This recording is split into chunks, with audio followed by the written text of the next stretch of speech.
કેમ છો વિદ્યાર્થી મિત્રો? આજે આપણે ધોરણ 12ના ગુજરાતીનો બીજો પાઠ ખીજડીએ ટેકરે વિશે ભણીશું. ખીજડીએ ટેકરે પાઠના લેખકનું નામ ચુનીલાલ મડિયા છે. ચુનીલાલ મડિયાનું પૂરું નામ પૂછાય તો ચુનીલાલ કાલિદાસ મડિયા છે. આ પાઠનો સાહિત્ય પ્રકાર નવલિકા અથવા ટૂંકી વાર્તા તમે લખી શકો. અને ચુનીલાલ મડિયાને રણજીતરામ સુવર્ણચંદ્રક તથા નર્મદ સુવર્ણચંદ્રકથી સન્માનિત કરાયા છે. બોર્ડમાં મોસ્ટ આઈએમપી પ્રશ્નો છે. આ ફરીથી એકવાર આપણે આ ત્રણેક પ્રશ્નને રિપીટ કરીએ. ખીજડીએ ટેકરે કૃતિનો સાહિત્ય પ્રકાર જણાવો એવું પૂછાય તો નવલિકા અથવા ટૂંકી વાર્તા આવશે. ખીજડીએ ટેકરે કૃતિના લેખકનું નામ ચુનીલાલ મડિયા છે અને આ કૃતિના લેખકને કયા સુવર્ણચંદ્રકથી સન્માનિત કરાયા છે તો રણજીતરામ સુવર્ણચંદ્રક અને નર્મદ સુવર્ણચંદ્રક. વિદ્યાર્થી મિત્રો, આ નવલિકામાં લેખકે બે ઘટના સમાંતરે મૂકી છે. એક તો ભોજો અને એનો પરિવાર છે, એની પત્ની અને 4 સંતાનો છે પરિવારમાં, ખૂબ જ ગરીબ છે. તો આ પહેલી જે ઘટના છે એમાં એક પિતાના હૃદયની લાચારી અને ગરીબી બતાવી છે. બીજી ઘટના ભોજાના કરતૂતોને ભૂલીને માસ્તર દંપતીએ ઉદારતા દાખવી એનું વર્ણન છે. વિદ્યાર્થી મિત્રો, પાઠનું શીર્ષક ખીજડીએ ટેકરે એ કેમ આપ્યું છે? ખીજડીએ ટેકરે શું છે?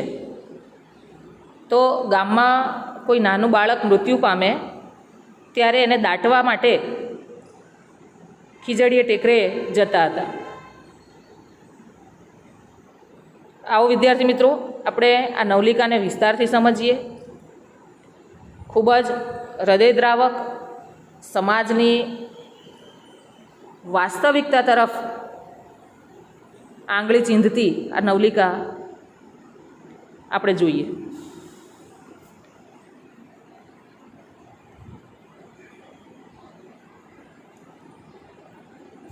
પાઠમાં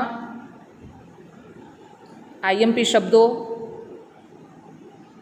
સમાનાર્થી શબ્દો છે, એમાં તળપદા શબ્દો છે, શબ્દ સમૂહ, એના નીચે લાઈન દોરી જ છે, એ તમે નોંધ કરતા જજો. આપણે નવલિકાને સમજીએ હવે. હિરણના હેઠવાસના પટમાં ખીજડીયા ટેકરાની નજીક ભોજા કાળુએ દર વર્ષના રાબેતા મુજબ તડબૂચનો વાડો ઊભો કર્યો હતો. આડે દિવસે તો ભોજાનું કુટુંબ નદીના ખુલ્લા પટમાં પડ્યું રહેતું, પણ ઓણ શિયાળે રીંગણી બાળી નાખે અને ગોળાના પાણી થીજવી દે એવી ટાઢ પડવા માંડી ત્યારે ભોજો ગીરની અંદર જઈને 3 વાર તલ બાવળ કાપી આવ્યો અને જીવલીએ વગડો ફરી ફરીને સૂકી સાંઠીઓની ભારીઓ ભેગી કરી. 4 દિવસમાં તો ધણી ધણિયાણીએ મળીને 4 છોકરાને ચૂલો સમાઈ શકે એવો કૂબો વાડા વચ્ચે જ ઊભો કરી દીધો.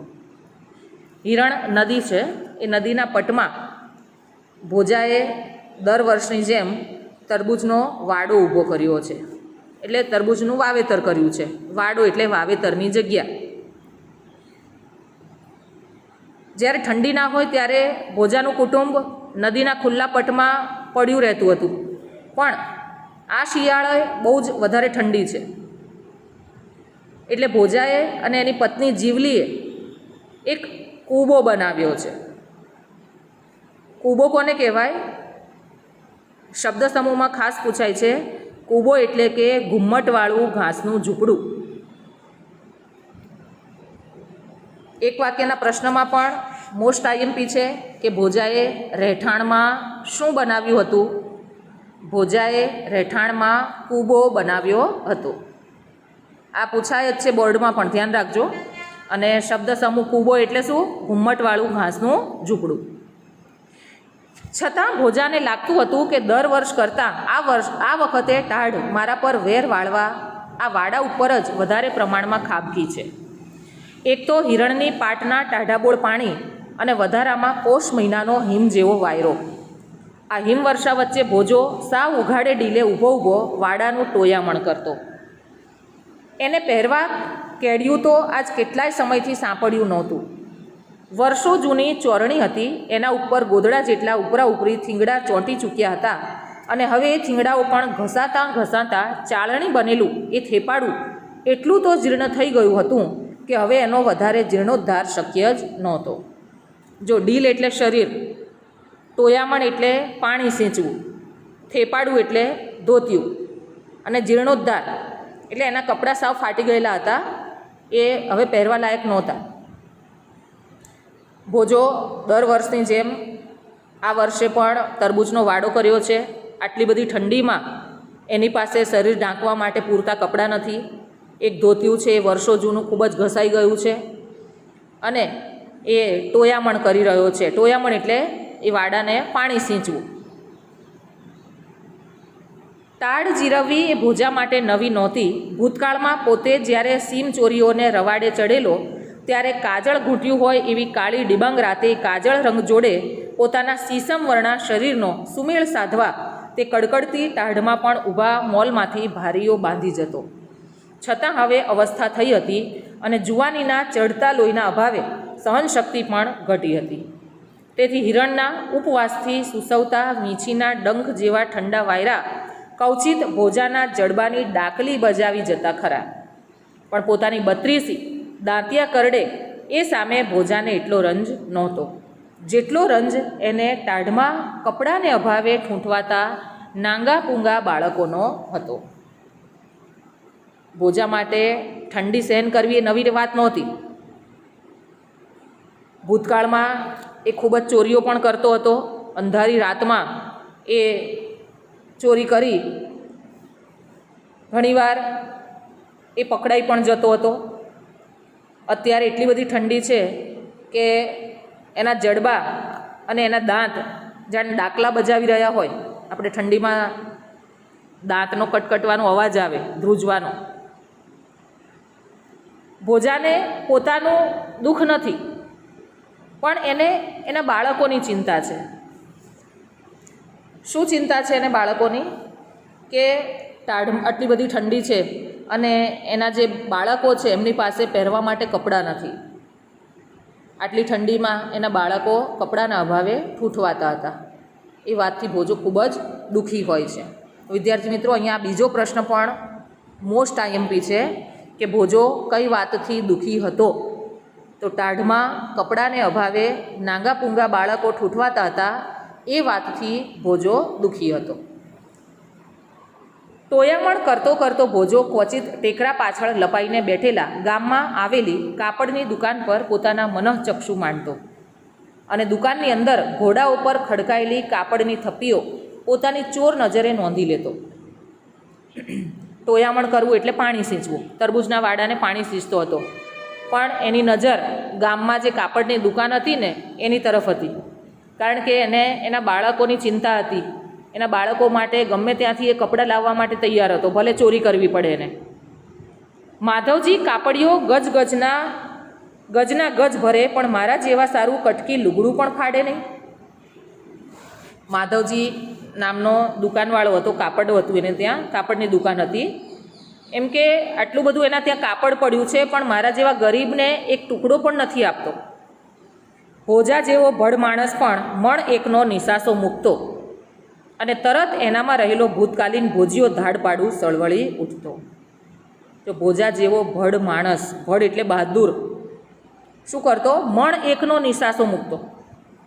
ખૂબ જ નિરાશ થઈ જતો હતો અને પછી એના મગજમાં શું આવતું કે હવે હું ચોરી કરું, ચોરી કરીને કાપડ લૂંટી લઉં. માધ્યાની હાટના ઉંબરામાં એક ગણેશિયો ભરાવું એ ભેગા જ એના ખોખરા કમાડ ભટાક કરતાં ઉઘડી પડે ને ખભે ઉપાડી શકાય એટલું કાપડ ઉપાડીને કૂબા ભેળું કરી દઉં. શું વિચારે છે કે માધ્યાના હાટ એટલે દુકાન, એની દુકાનના જે કમાડ છે, ખોખરા છે, કમાડ એટલે દરવાજા, ખોખરા એટલે પોલા. માધ્યાની દુકાનના દરવાજા પોલા છે તો એને ગણેશિયાથી ઉઘાડું. ગણેશિયો એટલે એક એવું હથિયાર છે, શસ્ત્ર છે, જેનાથી એ દરવાજાને તોડી શકે. અને એમાંથી એમ કે કાપડ ઉપાડીને મારા ઘરે લઈ જાઉં અને મારા જે નાગાપૂગા છોકરા છે એમને એ કાપડ વીંટાળી દઉં. પણ આ ચિત્રની સાથે સાથ જ બીજું એક ચિત્ર પરાણે આવી ઊભતું હતું.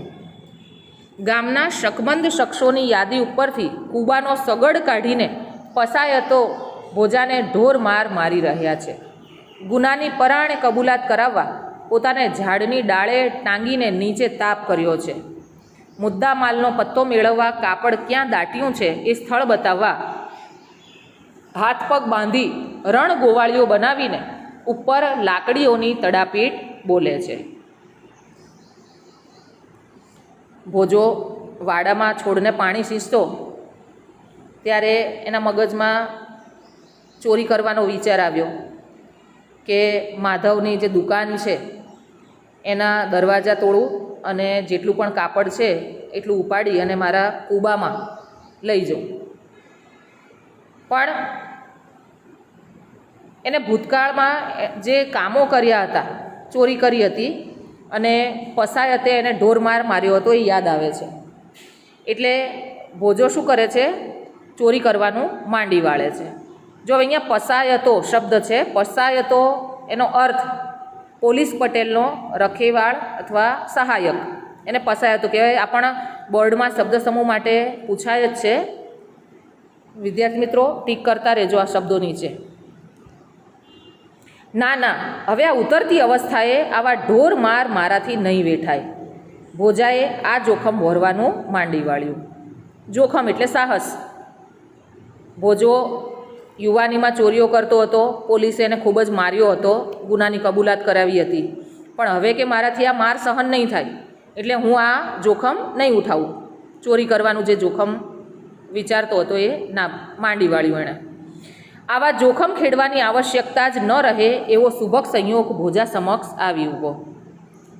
ખીજડીયા ટેકરાનો ઉપયોગ નાના મૃત બાળકોને દાટવા માટે થતો હતો. વિદ્યાર્થી મિત્રો મોસ્ટ આઈએમપી પ્રશ્ન કે ખીજડીયા ટેકરાનો ઉપયોગ શેના માટે થતો હતો? ખીજડીયા ટેકરાનો ઉપયોગ નાના મૃત બાળકોને દાટવા માટે થતો હતો. એની જમીન બહુ કઠણ નહોતી, તેથી સાદી નાનકડી કોશ વડે પણ એનું ખોદકામ એકલે હાથે થઈ શકતું. જો કોશ ખોદવા માટેનું એક હથિયાર છે અને દાટવું એટલે જે મરદા છે, મરી ગયા હોય, એમને માટીમાં દફન કરી દેવા. ગામના પોસ્ટ માસ્ટરને ત્યાં આજે સાંજને સમયે છોકરો અવતરેલો. કોઈ કહેતું હતું કે છોકરો મરેલો જ જન્મ્યો હતો, કોઈ કહેતું કે એ જન્મ્યા પછી મરી ગયો. ગામમાં પોસ્ટ માસ્ટર છે, એમના ત્યાં છોકરાનો જન્મ થયો. જન્મતાની સાથે એ મૃત્યુ પામ્યો. ઉપરા ઉપરી પુત્રીઓ જ પામનાર પોસ્ટ માસ્ટરને ઘેર વર્ષો પછી પુત્ર અવતર્યો, પણ નસીબમાં ન સમાયો, તેથી તેમને ભારે આઘાત લાગ્યો. એમના ત્યાં દીકરો હતો નહીં. વર્ષો પછી દીકરાનો જન્મ થયો અને એ મૃત્યુ પામ્યો એટલે પોસ્ટ માસ્ટરને ખૂબ જ આઘાત લાગે છે. આ હત ભાગીને ઘેર અવતરીને કશું સુખ ન પામનાર એ બાલુડા પાછળ માસ્તરે સારું દાન પુણ્ય પણ કરી નાખ્યું. દાન પુણ્ય કરવું એટલે સખાવત કરવી. માધવજીના હાટેથી ઊંચામાં ઊંચી જાતનું રેશમી કાપડ વેતરાવીને મૃત બાળકને સારી પેઠે વીંટાળ્યું. પોસ્ટ માસ્ટર માધવજીની દુકાને ગયા અને ખૂબ જ કિંમતી રેશમી કાપડ વેતરાવી અને બાળકને લપેટ્યું અને અધમણ મીઠાની ગાંસડી બાંધીને 4 સંબંધીઓ જોડે માસ્તર ખીજડીએ ટેકરે ચાલ્યા. માસ્તર એમના નાના બાળકને દાટવા માટે ખીજડીએ ટેકરે જાય છે. જો ખીજડીએ જોડણી માટે ખાસ પૂછાય છે, ખીજડીએની જોડણી પણ ધ્યાન રાખજો. બીજું કે આ જે પેરેગ્રાફ છે આપણે વાંચ્યું એ ગામના પોસ્ટ માસ્ટરને ત્યાંથી લઈ અને મૃત બાળકને સારી પેઠે વીંટાળ્યું. વિચાર વિકાસના ક્રમમાં પણ બોર્ડમાં પૂછાય જ છે. એટલે આ પાઠમાંથી ઘણા બધા એવા પેરેગ્રાફ છે જે વિચાર વિકાસના ક્રમ પ્રમાણે ગોઠવવાના હોય છે. એટલે પાઠ વાંચો તો ખાસ ધ્યાન રાખજો એનો ક્રમ, કે કયા વાક્યો કેવી રીતે ગોઠવાયેલા છે.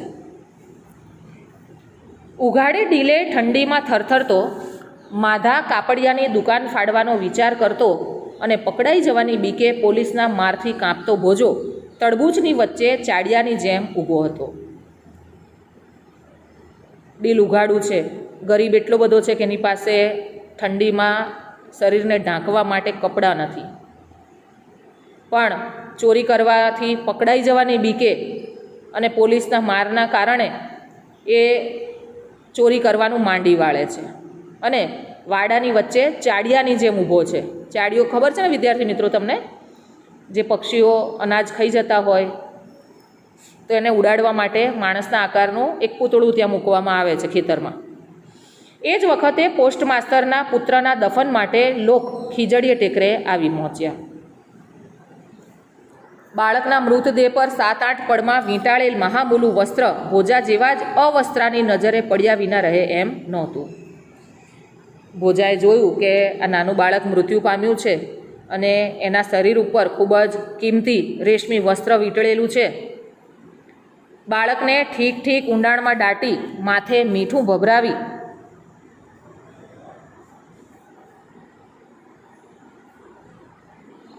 ઉપર પૂર્વવત પથ્થરો અને ધૂળ વેરીને સૌ રસ્તે પડ્યા પછી ભોજાના માનસમાં એક નવો જ પ્રકાશ ઝબકી ઉઠ્યો. અરે, લુગડા તો ગાંસડા મોઢે આ ટેકરાના પેટમાં દટાણા છે. મારી છાતી સામે જ હાથ અજમાવું એટલી જ વાર, હાથ ફેરો જ કરવાનો. પોસ્ટ માસ્તર એના નાના મૃત બાળકને દાટીને જતા રહ્યા. ત્યાં પથ્થર અને પોચી માટી હતી.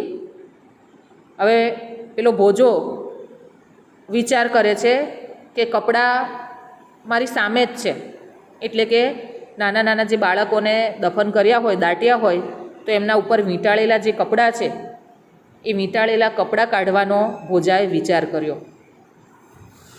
હાથ ફેરવો કરવો કે ન કરવો એના સરવાળા બાદ બાકી કરવાની ભોજાને આદત નહોતી. ડેનમાર્કના રાજકુંવર જેવી દ્વિધા વૃત્તિ આ માણસે કદી કેળવી નહોતી. એક ઘા ને 2 કટકા કરવાનું જ એનું જીવનસૂત્ર હતું. હવે ભોજાએ શું વિચાર કર્યો કે આ કબર ખોદીને નાના બાળક ઉપર જે કાપડ વીંટળેલું છે એ હું લઈ લઉં. ભોજાનું જીવનસૂત્ર શું હતું? એક ઘા ને 2 કટકા કરવાનું. આ પણ એક વાક્યમાં પૂછાય છે કે ભોજાનું જીવનસૂત્ર કયું હતું? તો એક ઘા ને 2 કટકા કરવાનું જ એનું જીવનસૂત્ર હતું. રાતે સીમની અવરજવર બંધ થઈ ગઈ અને સોપો પડી ગયો ત્યારે ભોજાએ એ જીવનસૂત્ર અમલમાં મૂક્યું. કૂબામાંથી કોદાળી અને પાવડો લઈને એ સડસડાટ ટેકરા ઉપર ચડી ગયો. હવે રાત પડી ગઈ એટલે લોકો સીમ બાજુ આવવા જવાનું બંધ થઈ ગયું. ચારે બાજુ એકદમ શાંતિ થઈ ગઈ. સોપો પડી જવો એટલે શાંતિ થઈ જવી, સન્નાટો. ભોજાએ શું કર્યું? કોદાળી અને પાવડો લઈ અને પેલો ખીજડીએ ટેકરા ઉપર પહોંચી ગયો. ખાતર પાડવાના લાંબા મહાવરાને પરિણામે સિફતપૂર્વક ખોદકામ કરવાનું તો ભોજા માટે સાવ સહેલું હતું. ખાતર પાડવું રૂઢિપ્રયોગ છે, ચોરી કરવી આ પણ મોસ્ટ આઈએમપી રૂઢિપ્રયોગ છે. ભોજો ચોરી કરવાના માટે, ખોદકામ કરવા માટે ખીજડીયા ટેકરા ઉપર જાય છે. કપડું જરા પણ ફાટ્યા તૂટ્યા કે ખરડાયા વિના સરકાવી લેવા ખાતર એ ભારે સાવચેતીથી આ બાળકની કબર ખોદી રહ્યો હતો. વળી પથ્થર જોડે કોદાળીનું પાનું અથડાવવાનો અવાજ પણ બહુ દૂર પહોંચી ન જાય એની સંભાળ લેવાની હતી. રાત્રે બિલકુલ સુમસાન થઈ ગયું. ભોજો પેલા નાના બાળકની કબર ખોદવા માટે ગયો અને કોઈને અવાજ ન જાય કે કોઈને ખબર ન પડે એ રીતે એ કબર ખોદે છે. ખત્રીસો મારીને ખાતર પાડતો હોય અને ઘરમાંથી હળવેકથી ઇસ્કોતરો સરકાવી લે એમ ભોજાએ લુગડે વીંટ્યા બાળકને ખાડામાંથી ઊંચકી લીધું. જો ખત્રીસો એટલે એક પ્રકારનું ઓજાર છે જેનાથી એણે એ માટીને ખોદી. અને ઇસ્કોતરો એટલે કે જૂની લાકડાની પેટી. આ પણ શબ્દ સમૂહ માટે મોસ્ટ આઈએમપી છે. તો ભોજાએ શું કર્યું? ઓજારથી એ કબરને ખોદે છે અને અંદર જે પેલું નાનું બાળક દાટેલું છે એ દાટેલા બાળકને ખાડામાંથી બહાર કાઢે છે.